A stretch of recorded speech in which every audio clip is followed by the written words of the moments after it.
കോഴിക്കോട് ഏകരൂരിൽ ഗർഭസ്ഥ ശിശു മാതാവ് മരിച്ച സംഭവത്തിൽ ഉള്ളിയേരി മലബാർ മെഡിക്കൽ കോളേജിനെതിരെ പ്രതിഷേധം ശക്തമാകുന്നുവെന്ന് ഞങ്ങളുടെ കോഴിക്കോട് ബ്യൂറോ പറയുന്നു. ഡോക്ടേഴ്സിൻ്റെ അനാസ്ഥയാണ് അശ്വതിയുടെ മരണകാരണമെന്നാണ് കുടുംബം പറയുന്നത്. മരിച്ച അശ്വതിയുടെ പോസ്റ്റ്മോർട്ടം ഇന്ന് കോഴിക്കോട് മെഡിക്കൽ കോളേജിൽ നടക്കും. അഭിജിത്ത് മുഴക്കുന്ന് ചേരുന്നു കോഴിക്കോട് നിന്ന്. Abhijith, good morning. എന്തൊക്കെ വിവരങ്ങളാണ് ഈ അവസരത്തിൽ നമുക്ക് ലഭിച്ചിരിക്കുന്നത്? ഈ ഓണക്കാലത്ത് നമ്മളെ അലോസരപ്പെടുന്ന ഒരു വാർത്തയാണല്ലോ ഇത്.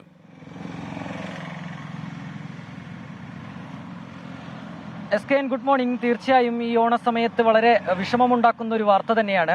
ഈ കഴിഞ്ഞ വ്യാഴാഴ്ച പുലർച്ചെയോടെയാണ് എഗരൂൽ സ്വദേശിയായ അശ്വതിയുടെ കുഞ്ഞ് മരിച്ചത്.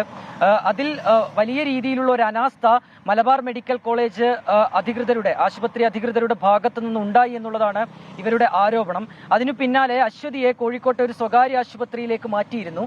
ഇന്നലെ ഉച്ചയോടെ അശ്വതിയും മരിച്ചു. ഈ രണ്ട് മരണത്തിന് പിന്നിലും മലബാർ മെഡിക്കൽ കോളേജിലെ ഡോക്ടേഴ്സിന്റെ അനാസ്ഥ, അവർ കൃത്യമായ രീതിയിൽ പരിചരണം നൽകാത്തത്, ഈ രണ്ട് ആരോപണങ്ങളാണ് ഇവർ ഉന്നയിക്കുന്നത്. ഈ വിഷയത്തിൽ ഇന്നലെ തന്നെ അവർ തങ്ങളുടെ പ്രതികരണം അറിയിച്ചതാണ്. ഇന്ന് ഇപ്പോൾ യൂത്ത് കോൺഗ്രസ് ഒരു പരാതിയും നൽകിയിട്ടുണ്ട് മന്ത്രി വീണ ജോർജിന്. ഈ ഉയർന്ന ആരോപണങ്ങളൊക്കെ തന്നെ അന്വേഷിക്കണം എന്നുള്ളതാണ് യൂത്ത് കോൺഗ്രസ് നൽകിയ പരാതിയിലുള്ളത്. കൂടാതെ ഇന്നാണ് അശ്വതിയുടെ പോസ്റ്റ്മോർട്ടം നടക്കുക. അല്പസമയത്തിനകം കോഴിക്കോട് മെഡിക്കൽ കോളേജ് ആശുപത്രിയിൽ വെച്ച് ഈ പോസ്റ്റ്മോർട്ടം നടക്കുകയും ചെയ്യും. ഈ അശ്വതി കഴിഞ്ഞ ശനിയാഴ്ചയാണ് മലബാർ മെഡിക്കൽ കോളേജിൽ അഡ്മിറ്റ് ആകുന്നത്. അതിനുശേഷം ബുധനാഴ്ച പ്രസവ വേദന വന്നു. പിന്നാലെ സിസേറിയൻ നടത്തണമെന്ന് അശ്വതി ആവശ്യപ്പെട്ടിരുന്നു. പക്ഷേ ഡോക്ടേഴ്സ് തയ്യാറായില്ല എന്നാണ് പറയുന്നത്. പിന്നീട് ഗർഭപാത്രം പൊട്ടി കുഞ്ഞു മരിച്ചു എന്നാണ് ഡോക്ടേഴ്സ് തങ്ങളെ അറിയിച്ചത് എന്ന് കുടുംബം പറയുന്നുണ്ട്.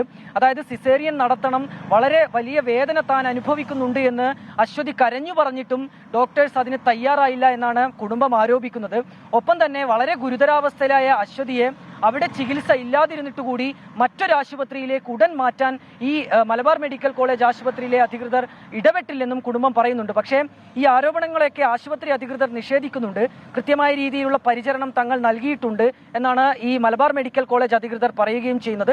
ഏതായാലും ഇത്തരമൊരു ദാരുണമായ ഒരു മരണം നടന്ന സാഹചര്യത്തിൽ പ്രതിഷേധം വളരെ ശക്തമാകുന്നുണ്ട്. SKN.